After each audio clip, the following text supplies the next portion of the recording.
Song Hot 107.91 Alpha. We flood the streets, endorsing the #1 website worldwide, international, Caribbean news, all that entertainment, everything. Make sure you log on BRBureauLLC.com. JahLion Song endorsing to the fullest. Bah! Greetings, family. Welcome to another edition of Ambassador 5, a program where we showcase a Caribbean personality who is actively promoting Caribbean culture throughout the world. My name is Marissa, and today I have the pleasure of speaking to JahLion of JahLion Sound Movement. Big bad tunes. He's a DJ, a disc jockey hailing from the Virgin Islands, St. Croix, and he's well known, especially in the Atlanta area, for his work on different mainstream radio stations. For example, Authentic Caribbean Show on 107.5, The Morning Mix Show on 107.9, and the list goes on and on and on. He's been in the business for a number of years, which will surprise you when you see his face. He has milk on his face. But we just want to say welcome to JahLion. Look forward to hearing from you. Long time. Yeah.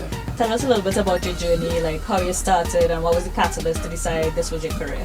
Well, I've always been in love with music, man.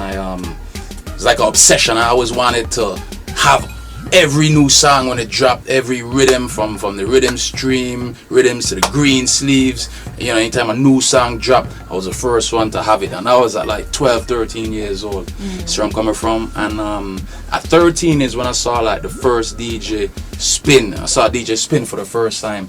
And it was every Sunday on the west side of the island of St. Croix in the Virgin Islands. There'll be like a wall of speakers set up, like just probably like 20, 30 big speakers set up down by the fish market on the beach. And you'll have the DJs, they string up, you understand, like all the top DJs will be down there every Sunday from like 12 in the afternoon till like 8 in the night. And I would come down there every Sunday, and I was just totally fascinated with everything, just how like the DJs control the crowd, the energy they brought, just the vibes. I loved the turn. I would just stand up and just watch the turntables and be like, yo, you see where I'm coming from? Right. Yeah, man. Yo, I was just fascinated with everything. And I was at 13, and I was like, yo, I wanted to do that. At that time, I was using a program called Virtual Turntables, like on the computer. And I was already mixing music, but it was on the computer. Right. But I wanted to do it. I wanted to scratch, and I wanted to do it in real life. You understand? So I wanted, like I said, I wanted to use the turntables, like the real equipment. So if I'm going down there every weekend, I ended up linking with a DJ named Fresh out of the Trinity crew. And he kind of took me under his wing, and you know, he taught me how to use he showed me like the basics, right? And just the first time I used the CD turntables, I fell in love with it, and I was like, yo, need these. Like, I ain't trying to do the computer thing no more. Right. You understand? So like I said, yo, in school every day I was hustling CDs. I would leave school with a knot of money like this every day from selling CDs. Just in between classes, painting houses, cutting grass, washing cars, everything. And I saved up $1,600, and I bought the Pioneer CDJ 800s. Got a mixer. And yo, the rest was history. You know, like once I got my equipment, I was on, I'm popping. You understand? Yeah. Alright, so you touch on certain things in terms of your focus and your discipline, right? Yeah. We know in the islands it have a lot of people who want to be a DJ. Yeah. But very few of them could actually sustain it as a career. Yeah. So what did you do differently to make yourself stand out?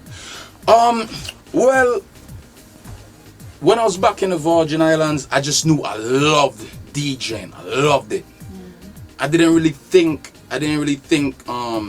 towards the future as I want to do this as a career. I wasn't even thinking along those lines. I just knew that I loved it, and it's all I wanted to do. It was just school and music. Now, I was very good at school. I was, in the magnet program. I always top of my class, honors, all of that. So they were pushing me to go the engineering route. Once you go to math and science, they'll be like, yo, go be an engineer, right? So in my head, I'm going to be an engineer. But the only thing on my mind is music. I was running through the classes, and school came easy, right? So I was just running through that, and everything else was music. Like I said, DJ non-stop. Went to college to study civil engineering. I went to Georgia Tech, and I know we skipped over high school or whatever, but I was studying civil engineering in Georgia Tech, And while in Georgia Tech, I made it on Hot 107.9 while I was still going to college or what's not. And at that point, I was like, yo, I didn't really have an interest in the engineering. I was good at it. I could do it. I got the degree, and I would use it if I had to. But this is what I love. Right. You understand? Yeah. I knew I wanted a degree, a solid foundation, but if I could do this for a living, let's go. Right. You know, and like I said, I never had like a job, you know, like a 9 to 5. Not going through college, not through high school or whatever. I was working for myself, doing the music. You understand? So in my senior year in college at Georgia Tech, I made it on to Hot 107.9, and rest is you see where I'm coming from? Yeah, just after I graduated, I just continued doing what I was doing for my whole life. You understand? And you know, very few people get to do what they love for a living. Right. Very few. And you know, I'm lucky enough to have that opportunity. But I think it was my focus and my drive. Like, I don't really meet many people with a drive like I do. You know, if I did, they would be in my circle. You see where I'm coming from? Work non-stop, 25/8, 366, no off days. We sleep only on special occasions. You see where I'm coming from? You understand? So yeah, man. So definitely my drive, my passion, and my work ethic is what got me to where I am right now. Gotcha. So it sounds like, as you say, your passion and your focus, it fuels you, right? Yeah. You're in this industry in a long time. It's not the easiest industry to be in. I'm sure you've had victories as well as low points. Yeah. So tell us about an unforgettable moment where you learned something about the industry that made you a stronger DJ. Definitely, this is 2005. When I first, 2005, I started school at Savannah State in Savannah, Georgia. Crunk Master. No. I started in 2005. This incident went on in 2006. Crunk Master came up to Hinesville, Georgia, right?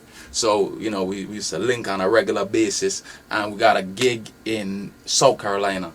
And this was like a hood. This was like a real hood club. And if you know that era back then, in 2006, it was straight snap music and Soulja Boy and a lot of them artists, you understand? And at that point, I didn't really understand Southern music. I thought I knew what they wanted to hear, but I really didn't. You see where I'm coming from? I'm fresh off the boat. Right. You understand? So, yo, Fire Marshal, yo, and this was a big club. You understand? Woo! I started playing music, and the whole place just kind of thin out. Oh man. Yo, but I learned my lesson, yo. Check out he's saying.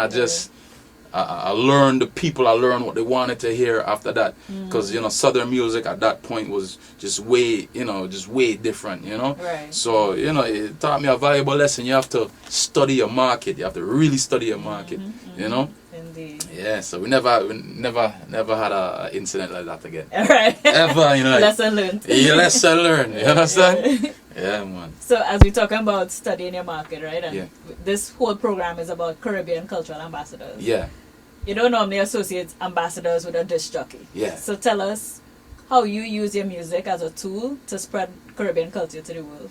I mean, just by me playing reggae music, period. Like I'm on 103.5 in the Virgin Islands. I'm on Vibe 103 in Bermuda, Crunk Master 6 as well. All the radio stations that I'm on for our syndicated shows, me and Crunk Master 6. So 103.5 Virgin Islands, Vibe 103 Bermuda, Stars FM Jamaica, iVibesRadioDetroit.com, and the list goes on and on and on. So basically, we spreading reggae music worldwide through these radio outlets. We're also on Sirius XM Joint 42 Dancehall Saturday night. We have you know, we do a reggae show in rotation on that. So you know, we push reggae music, you know, throughout the radio, through the radio waves and airwaves. And soca.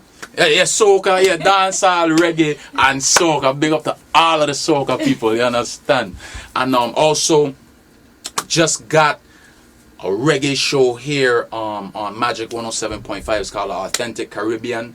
Chubrak, myself, Didi Parker, and Red Dread. So this is like one of the first real authentic Caribbean shows on major radio.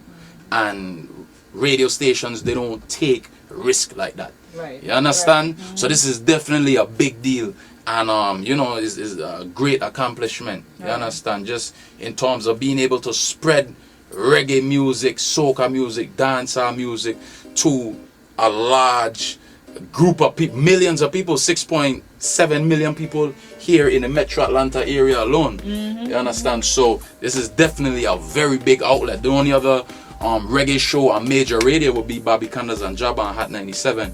Is where I'm coming from, and you know that market demands a reggae show because the Caribbean, there's probably more Caribbean people in Brooklyn than in the whole Caribbean. Right. You understand? So you know, so it's a no-brainer for New York. Here in Atlanta, you understand, we probably have what, maybe 200,000 Caribbean people. So I got to say big up to the whole Radio 1 staff for actually taking this chance to do this show. You understand? So it's definitely a big step, man, and you know, I'm just glad that I'm able to be a part of this, you know, this show to help, you know, spread Caribbean music worldwide. 'Cause you know, the online listenership is worldwide, so we're doing it worldwide. Right, you know? right. Yeah. Okay. So it sounds like throughout your career, you've been a pioneer from the early, since you're 13, Yeah. you know, and you keep on fueling your passion and stuff.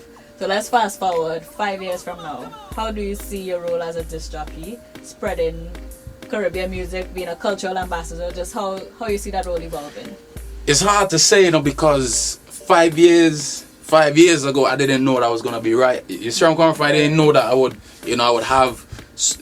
I mean, I was on the radio 5 years ago, but I've grown so much since then. Right. Like right now, I'm on the 5 o'clock traffic jam here on Hot 107.9. I do the morning shower mix Monday, Wednesday, Friday, 6 a.m. I also do some syndicated mixes for Ricky Smiley's morning show, which is like 50 something different markets, and the list goes on and on and on. So it's like every year I make moves that I just never imagined that I would make. You understand? So it's kind of hard to say where I will be in 5 years, but 5 years from now, oh man, I could see this authentic Caribbean radio show syndicated all over the United States. You understand? I could see, you know, it's hard to tell. Right. It's hard to. Sky's the limit. Sky's the limit. Yeah. Sky's the limit, because you know I travel on a regular basis to different islands and different states and cities to DJ. So I think, you know, hopefully I'll travel to maybe China and JAHLION A club in China and continue to spread our reggae music over there. Right. China, Japan, the UK, probably go on tour or something like that. You never know. You know? I love it. Well, JahLion, we really want to thank you for your time. We really applaud your efforts. I appreciate that, as a disc jockey, as an Yeah. ambassador, you know, and we look forward to seeing what's next. I mean, I feel like my career boss, you know, big interview. You see where I'm coming from? I'm like, I never felt like a boss. I feel like a boss right now. You understand? Yeah, boy. In Belfast, Ireland. I still can't believe that one. Right, Ireland, the One Love Festival, and they have a whole Caribbean week now in Belfast, Ireland. So that's Caramel, where you at? Where Caramel? wicked. shout out to Trinity Caramel. Trini. What's that going? Coming out and helping us out with some things here, man. Appreciate you. Trini, I'm gonna steal you. I forgot to put it there in the open. Magic, authentic baby. All right, so do your throws.